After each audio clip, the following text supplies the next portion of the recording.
The Tibetan New Year, the most important festival on the Tibetan calendar, falls on Tuesday, almost a month after the Spring Festival.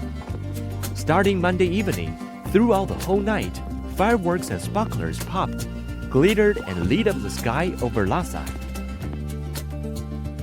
The celebration usually starts on the first day of the first month of the Tibetan calendar and ends after 15 days. Just like the Spring Festival, the Tibetan New Year marks the perfect opportunity for Tibetans to reunite with their relatives and friends. 2 days ahead of the Tibetan New Year, people in Simpori gathered to celebrate the traditional Gutu night for families to have a feast of cooked wheaten food at home.